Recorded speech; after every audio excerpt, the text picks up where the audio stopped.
السلام عليكم، مرحبا بكم معايا في فيديو جديد. كنتمنى الفيديو اليوم يلقاكم في احسن الاحوال وبصحه جيده. اليوم ان شاء الله غنحضر معكم كيكه ديال التفاح، كتجي هائله في الشكل وحتى في المذاق. اكيد الا جربتوها تولي معتمده عندكم. من بين احسن الكيكات ديال التفاح اللي ممكن انكم تحضروه. غنحضروها ان شاء الله بالتفاح محكوك والكراميل. كيجي فيها واحد المذاق لذيذ بزاف بداك المزيج ديال التفاح والكراميل. كتجي هائله. بلا ما نطول عليكم ندوزو مباشرة شوفوا المكونات والطريقة.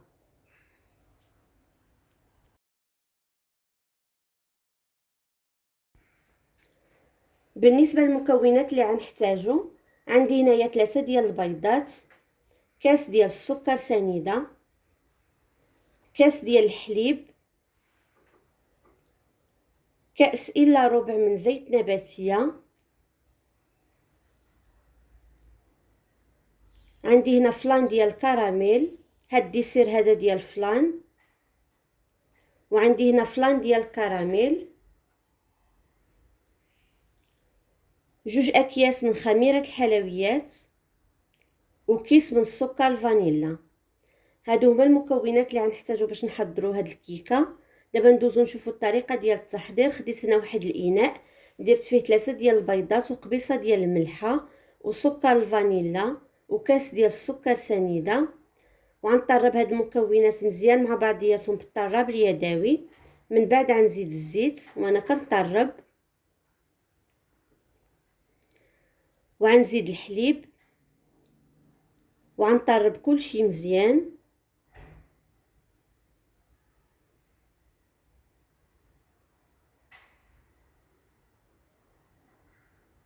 دابا بعد ما طربت المكونات مزيان مع بعضياتهم، دابا هنا كنضيف داك فلان ديال الكراميل،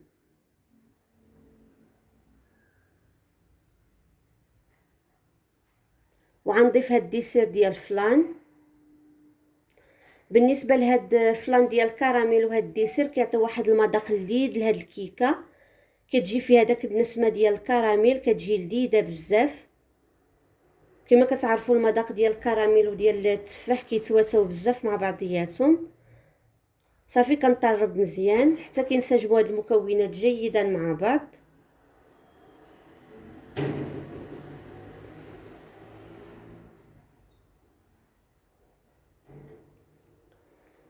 دابا بعد ما كينسجموا المكونات مزيان مع بعضياتهم، دابا هنا كنبدا نضيف الطحين شويه بشويه،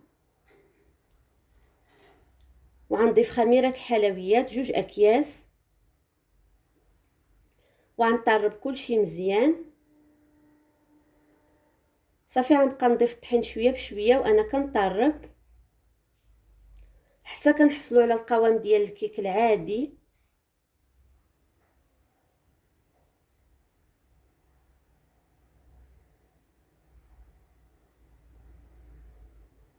دابا غنزيد شويه ديال الطحين وغنطرب كلشي مزيان.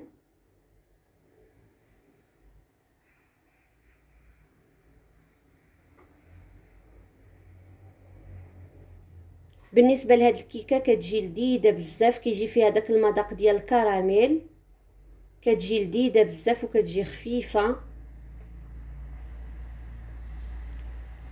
دابا هنا خديت المول ديال الفران، انا فرشت فيه بابي كويسو ودهنت له الجناب ديالو بشويه ديال الزيت ورشيتهم بالطحين.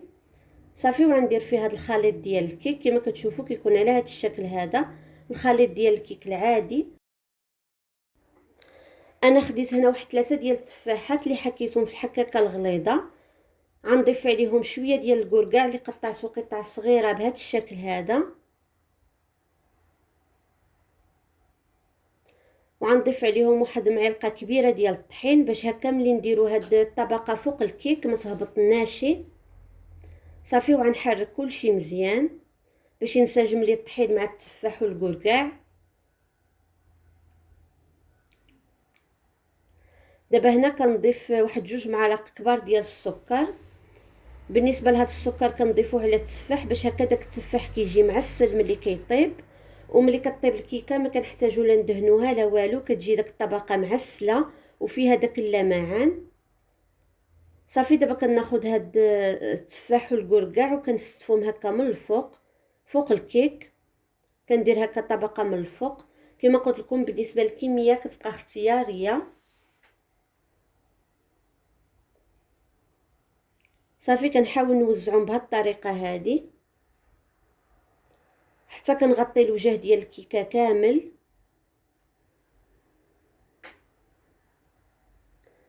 دابا هنا خديت اللوز ايفيلي وغنضيفو هكا من الفوق، انا خليته حتى الاخر عاد كنضيفو باش هكا كيبقى باين، ما كنبغيش نخلطو مع التفاح والكركاع، كنخليه هكا بوحديتو من الفوق باش كيجي باين.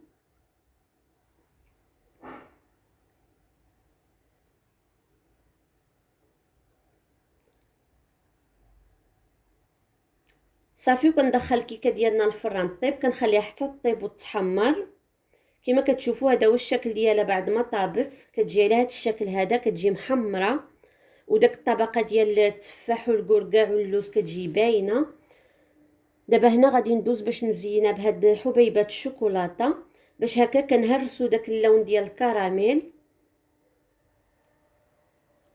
وكتعطي واحد المنظر اجمل. كما كتشوفوا كيجي المنظر ديالها مزيون بزاف ملي كنضيفوا لها هاد الحبيبات ديال الشوكولاته. كما كتشوفوا الكيكه كيجي فيها داك اللمعان من الفوق، ما كنحتاجوا لا ندهنوها لا والو، بداك السكر اللي ضفنا له في الاخر. كما كتشوفوا كيكون هذا هو الشكل ديال الكيكه، كتجي رائعه في الشكل والمذاق ديالها كيجي اروع.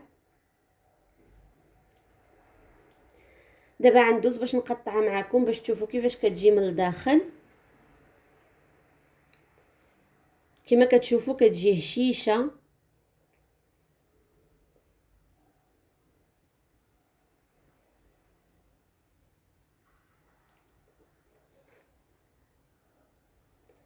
كيكون هذا هو الشكل ديالها من الداخل، كتجي على هذا الشكل هذا، كتجي خفيفه وهشيشه وداك الطبقه ديال التفاح كتجي معسله، كتجي اكثر من رائعه.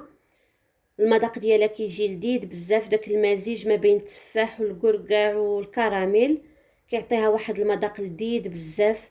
اكيد الا جربتوها تولي معتمده عندكم، كتجي اكثر من رائعه.